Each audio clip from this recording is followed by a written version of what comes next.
What's up, guys? So we're going to do a shorter video this time on the specific breaking mechanics for the rear naked choke and how I like to lock it in and avoid some last minute resistances that my opponent can do. So as you learned from my grip fighting video, I always finish the rear naked choke on the overhook side, almost always, okay? Sometimes maybe I'm going, to the overhook side and they just bridge hard back to the underhook side and I manage to punch the choke through.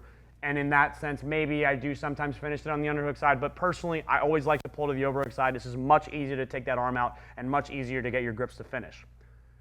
However, when I'm trying to get to the rear naked choke, I find that I have many more grip fighting options on the underhook side, and it's easier to maintain control on the underhook side. So it's weird. It's like I start my finish on the underhook side, but I finish it on the overhook side. So this works on both sides, although again, I like to personally finish on the overhook side. But if you're trying to lock in a rear naked choke, this works on both sides. We're going to do it on the overhook side though, because it's a little bit easier, okay? So we're here. We're going to fall to the overhook side. Kick this leg over for dolphin control, all right? Now, Mark has his defensive grips. He gets his defensive grips, right, just like this. So I do my wrist break.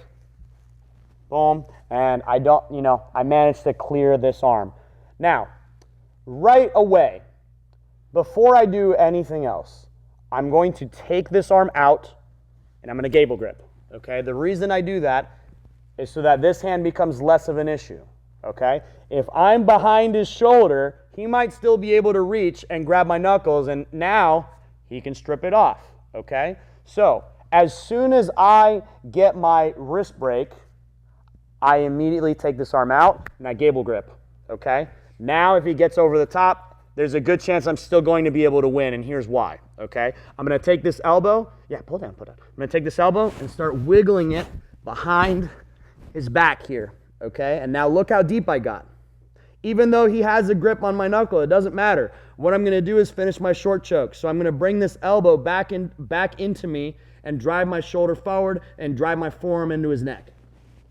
Right, just like that. This is a straight up trachea choke, guys, okay? This is not like most rear naked chokes, okay? This is a straight up trachea choke. So again, we're here, and you guys can watch it from this angle now. So I'm going here, right, getting my wrist break. All right, I got my wrist break. Boom, immediately come here. Now I get this deep, okay? I'm already really, really deep here with my short choke, and I'm gonna finish that first. So I crank this back, drive this elbow in the middle of his spine, right? This is really important. You're not out here, guys. This is a lot weaker. You want to drive this deep into the middle of his spine, okay? Just like that. And now, sorry. And now you're driving that back. My bad. Okay, so that's the short choke. The short choke works really, really well for people that have short, stocky arms, okay? So if you're one of those people, you got, T-Rex arms, the short choke is going to work super, super well for you because it's going to be so tight right away. For those of you guys who have longer arms, the short choke might be a little bit more difficult. And what you're going to do is use it to transition to the rear naked choke. So again, a lot of the things you want to do with your jiu-jitsu is minimize your points of failure, okay? If I just grab here and I focus on, coming here first, this adds an additional point of failure. What if he reaches here first? What if he pushes up on the elbow like he just did? And yeah, exactly. Like some people will do stuff like that. If I come here and I get this deep, right, I've just minimized my points of failure quite a bit. Now, if I want to transition to the rear naked choke, go ahead, get your grips. If I want to transition to the rear naked choke, the first thing I need to do is I need to strip this off and come back, okay? And now, let's pretend I did this quickly because I need to show the transition, okay? So once I peel this off, I come back. Now, I'm going to pull this through nice and deep. So for the short choke, I want to be about here for my finish because I want that forearm to dig into his neck, okay? For my rear naked choke, I'm going to pull this all the way across. And now, instead of coming here, I'm going to turn my wrists and I'm going to punch this through behind his head, okay? Now, when you guys do this, you are not bending and limp wristing your arm to try to find space here. You're creating the space. You're punching it through nice and hard, right? See how I moved his head forward with my punch? Okay, I'm not trying to all right, where's the space? I can't find it. No, I'm punching it through. I'm moving his head out of the way, okay, to lock it up. So let's review one more time and then we'll go over the breaking mechanics. So we're here. All right, number one. right? Boom. Gable grip, short choke is first, number 1. Now, if I want to go to my rear naked choke, I pull across, turn the hands, punch through, and lock. If he has his grips over my hands, right? Yeah, if he's being annoying here, strip this off, come back, and punch. Again, we're here. You can also push the shoulder forward a little bit to get a little bit more space to reach. And now I punch through. So it happens quickly, okay, guys? I'm showing you slowly so you can learn the mechanics. But when you guys are rolling live, you're going to have to make these transitions kind of quick sometimes, all right?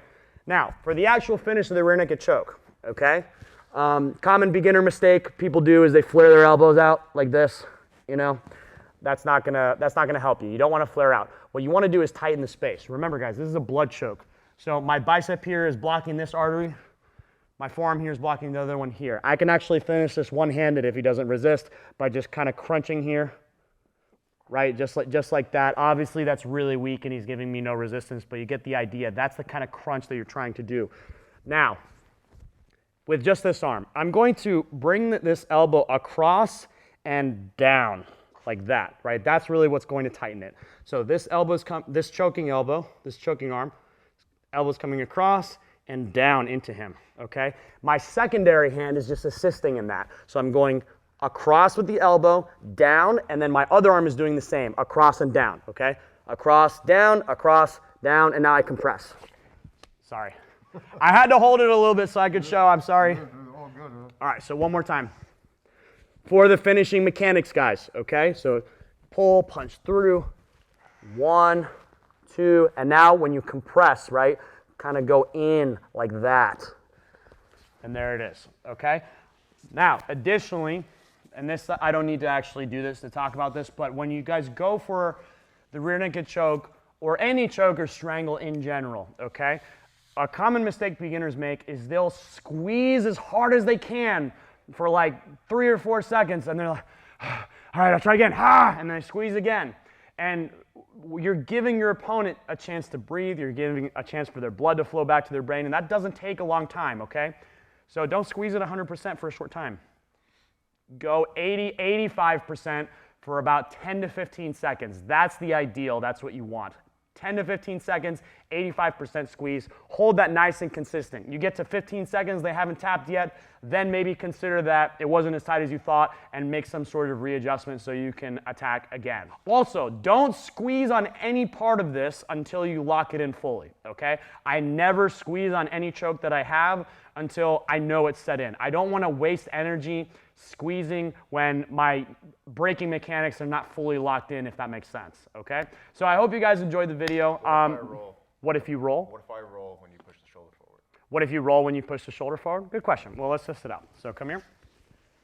Right at the end, Mark. I'm just kidding. All right, so Mark's question was, what if I'm here, right, and you have your hands over my hands, right? This is the position you're talking about? Yeah. So he's saying, what if he tries to roll when I push the shoulder? Well, let's test it out. I just follow, right? And look, I might have lost my hook, but it doesn't matter. I have this fully locked in. A lot of times I can still finish with the exact same choking mechanics, right? Right, and you see it's not that much of a difference in tightness, okay?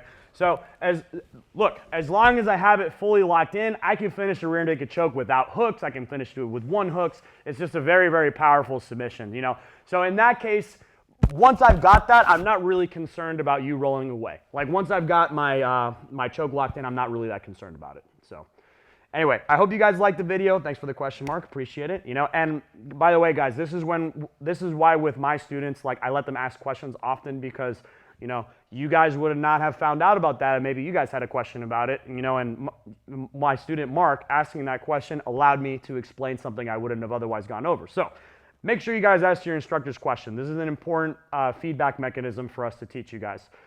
Anyway, I hope you guys liked the video. Make sure you're subscribed to the channel. Make sure you click the notification bell. That way YouTube notifies you when we have new videos out there. We're releasing these technique videos twice a week in addition to our other 3 videos that we release. So I hope you guys enjoy the content, and I'll see you guys next time.